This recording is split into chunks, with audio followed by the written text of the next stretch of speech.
नीतीश कुमार जी अब ये ड्रामा ना करें कि मैं बिहार के भविष्य के लिए चिंतित हूँ। अगर वो बिहार के भविष्य के लिए चिंतित होते तो कूदकर दिल्ली ना आए होते। अब भविष्य बचाना और बनाना और उसके बारे में सोचना उनका काम नहीं है।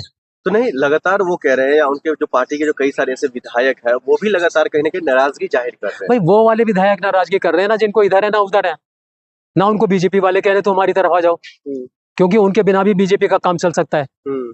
तो बेचारे क्या करें, ड्रामा ही तो करेंगे। हम ये कर देंगे, क्या कर लेंगे वो? नहीं तो विपक्षी के जो 15, 20, 30 विधायक है ना जो कह रहे हैं कि जी हम ये करेंगे।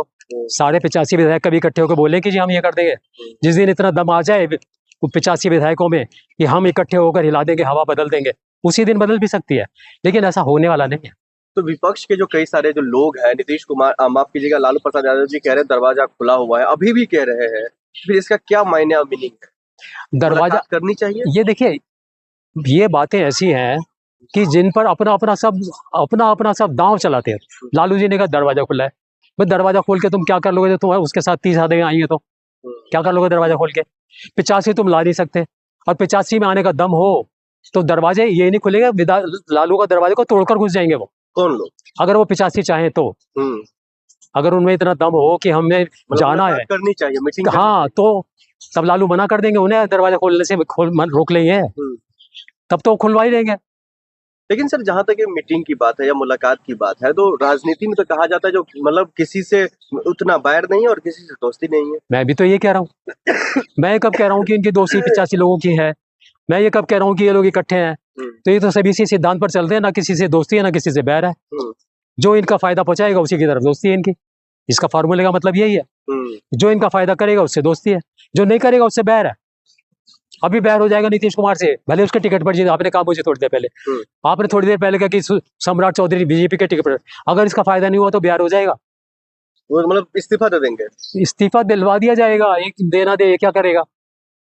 लेकिन सर, बिहार के भविष्य की बात है, बिहार जो पिछड़ा राज्यों में गिना जाता है, तो उनके अगर उन्नति हो रहा है, अगर वो आगे बढ़ रहे हैं, तो इससे तकलीफ और क्या है? भले किसी भी पार्टी से विधायक, किसी भी पार्टी से मुख्यमंत्री हो, कोई भी पार्टी सत्ता में हो। कैसे उन्नति हो रही? किस चीज से उन्नति दिखाई दे रही है बिहार की उन्नति हो रही?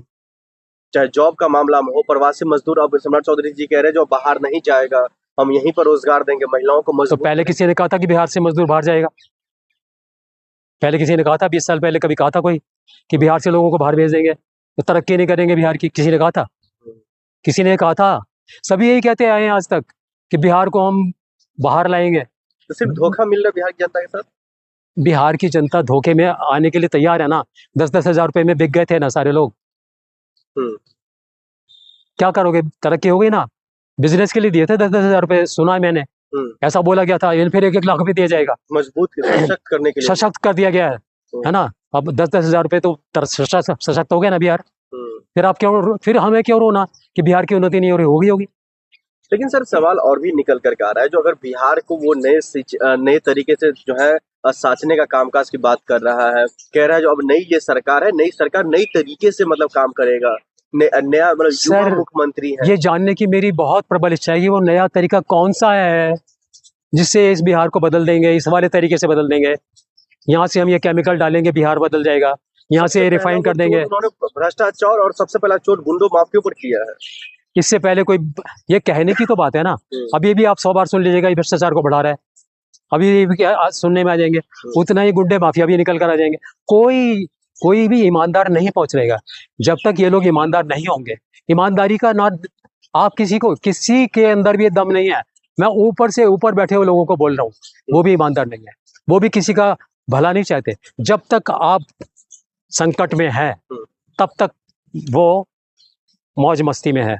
उन्नति सिर्फ उनकी हो रही है, वो कोई भी ना बिहार को उन्नति करने में लगे हैं, ना तरक्की करने में लगे हैं, ना कोई ईमानदारी से भला करने में लगा। ये सब आपके पूछने के सवाल हैं, जवाब मेरा जरूर सुन लीजिए बार बार आप।